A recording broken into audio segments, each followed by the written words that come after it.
What up sur YouTube, les gars? J'espère que vous allez bien. Soyez la bienvenue dans cette magnifique chaîne de CBNFX, les gars. Aujourd'hui, nous allons vous balader encore dans l'industrie du trading en vous vomissant certaines vérités qui vont permettre, surtout aux traders débutants, de devenir rentables. Donc, aujourd'hui, nous allons vous parler de l'analyse des multiples time frames. Nous allons parler de l'analyse des multiples time frames. Ça veut dire l'analyse de plusieurs unités de temps. L'analyse de plusieurs unités de temps.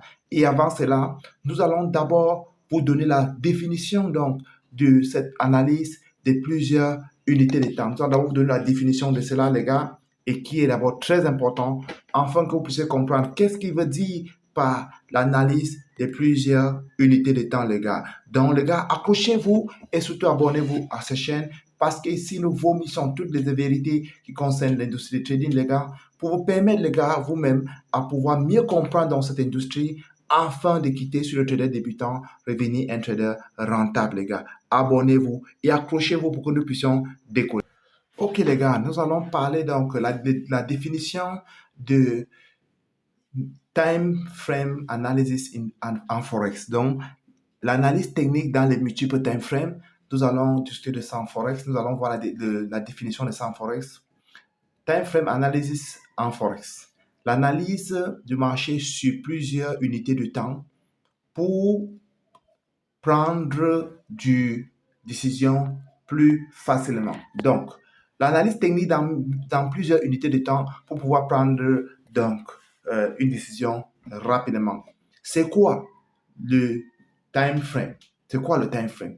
Une time frame et unité de temps représente la durée d'une bougie sur ton graphique. Donc, unité de temps la définition, c'est la durée d'une bougie sur ton graphique. Et il faut savoir, par exemple, en une minute, c'est très rapide. OK? En une minute, c'est très rapide. Généralement, c'est fait pour les Skypers. Ça veut dire qu'une bougie prend une minute pour commencer et pour clôturer. OK? Court temps. Donc, les bougies prennent généralement une minute pour commencer et pour clôturer. Donc là, c'est de 1 minute, 5 minutes en 15 minutes. Ça, c'est en court temps. Donc, en court time frame, comme on dit en court temps. Donc, l'unité de temps de 1 heure, généralement, est généralement faite pour ceux-là qui sont des day traders. Voilà. Quelqu'un qui est day trader, il peut généralement regarder son marché sur 4 heures daily et en 1 heure. Vous comprenez? Maintenant, ceux qui sont des scalpers, généralement, regardent le marché sur 15 minutes, 5 minutes, en 1 minute. D'accord? Et tout ceci, ça signifie que chaque bougie prenne, si c'est 1 minute pour commencer pour clôturer. 5 minutes pour commencer pour clôturer. 15 minutes pour commencer et pour clôturer. Une heure, ça veut dire que chaque bougie prenne 1 heure pour commencer pour clôturer et 4 heures, la même chose. OK? Et généralement, ceux qui regardent généralement le marché, souvent en daily, weekly, etc., sont généralement des swing traders. Ils regardent ça en grande unité de temps. Et généralement, les trades peuvent durer des semaines. Vous comprenez? Pourquoi utiliser plusieurs unités de temps? OK? Pourquoi utiliser plusieurs unités de temps? Une seule graphique vision limite. Ça veut dire que ça te permet de voir le marché dans de grandes perspectives. Plusieurs time frames, vision claire. Quand vous regardez en plusieurs time frames, ça vous permet d'avoir une vision beaucoup plus claire. Ça permet d'identifier la tendance principale du marché.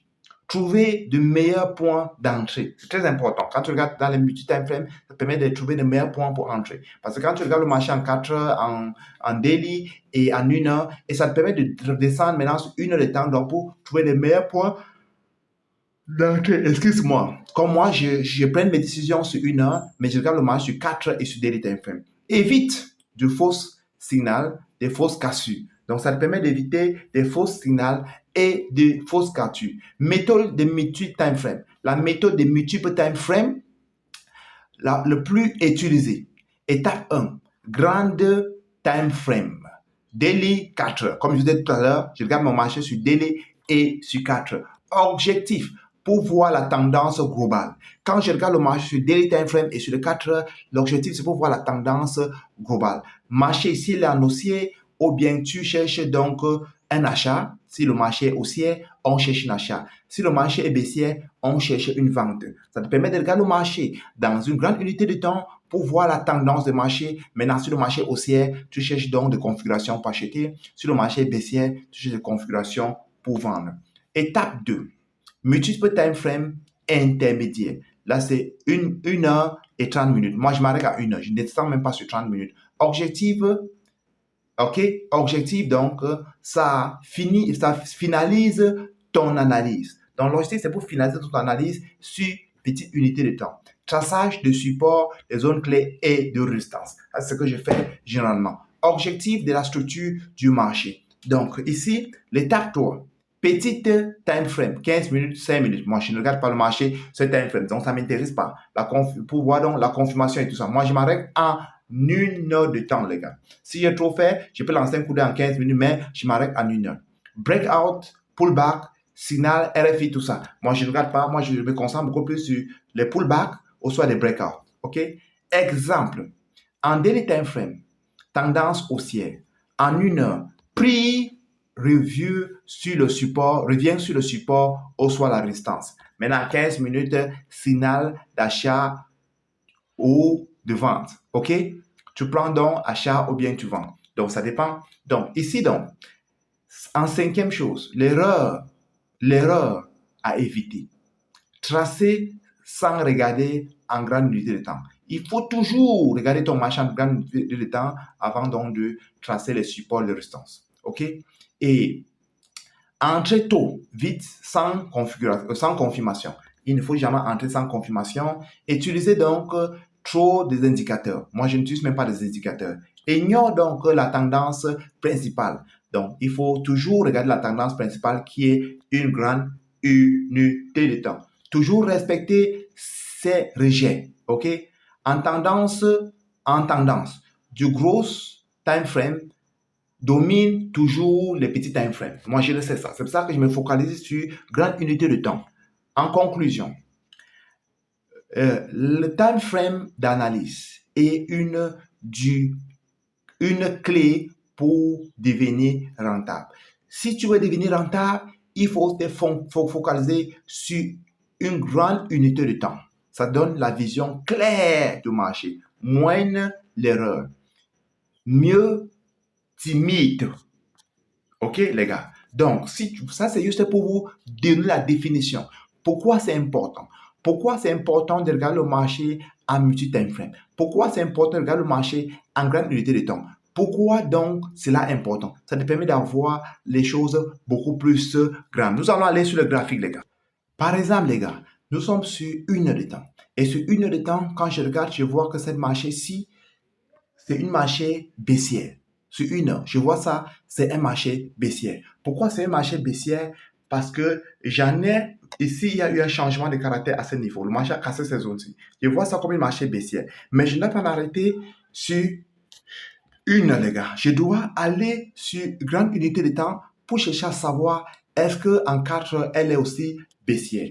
Je vais en 4 heures. Je regarde en 4 heures pour confirmer si déjà, comme il est baissier en 1 heure, s'il est baissier en 4 heures. Nous sommes sur 4 heures, nous attendons que ça charge sur 4 heures. C'est très important. Quand je viens sur 4 heures, je me rends compte que le marché en 4 heures est un marché haussier. Parce que le marché plutôt en 4 heures a fait plutôt un POS à ce niveau. Donc, il a fait plutôt un POS à ce niveau. Et quand je regarde, je vois plutôt un marché haussier qui a tout simplement fait un pullback et qui est en train de partir. Tout à l'heure, on disait qu'il faut attendre les pullbacks pour acheter. Et si vous regardez bien, vous voyez que le marché a explosé comme ça. Il a explosé jusqu'ici. Après, il a fait un pullback pour tester la zone-ci. Et si vous regardez, voilà un bougie de réjection qui est en train d'être formé. Ça veut tout simplement dire quoi? Gars, on est en train de préparer plutôt un achat. Même comme le marché, elle est baissée en 1 heure, mais en 4 heures, le marché me dit qu'elle est haussière. Ça veut dire que je dois m'arranger à acheter. Si je pars en daily time frame, les gars,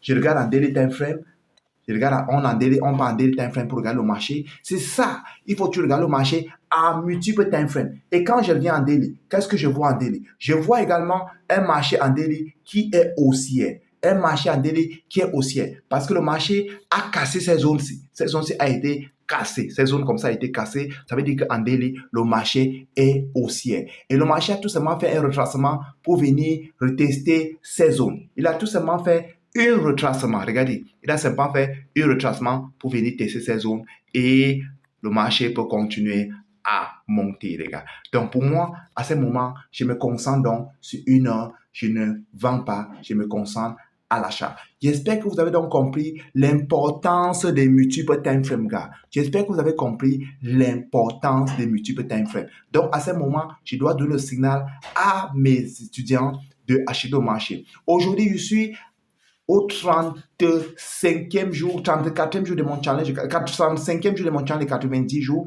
les gars. Et pendant ces 90 jours, nous donnons des formations gratuites, nous donnons des mentorats gratuits, nous donnons de coaching gratuit et nous vous accompagnons étape après étape pour vous amener à la rentabilité. Si vous voulez faire partie de ce challenge de 90 jours, le lien WhatsApp de mon groupe WhatsApp est à la description. Cliquez sur le lien WhatsApp pour pouvoir en bénéficier. Nous avons déjà une équipe de plus de 100 personnes qui sont en train de profiter et il y a des success stories qui sont tracassants, les gars. C'est une opportunité plus que jamais. Ne dites plus jamais que vous n'avez pas d'argent de pouvoir vous former. Parce qu'aujourd'hui, je vous offre donc une opportunité que je puisse vous accompagner gratuitement, les gars. Il faut en profiter. Parce que ça, c'est une opportunité, vous ne reverrez plus jamais nulle part ailleurs.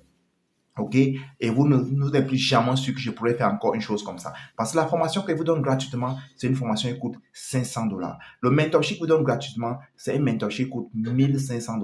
Toute cette formation dans l'ensemble, ça coûte 2000 $, mais j'ai décidé de vous donner ça gratuitement, les gars. C'est une bénédiction.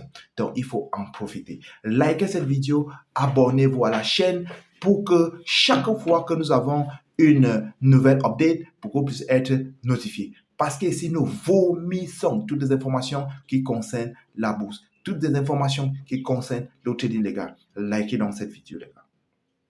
Likez cette vidéo, abonnez-vous. Encouragez cette chaîne de Sylvain FX à grandir afin que d'autres personnes puissent en profiter. Mais mentors là, abonnez-vous. Ça ne vous coûte rien de vous abonner. Abonnez-vous, les gars. Abonnez-vous, les gars. Ok, les gars. Comme j'ai toujours dit, il n'y a que le sommet qui est notre limite.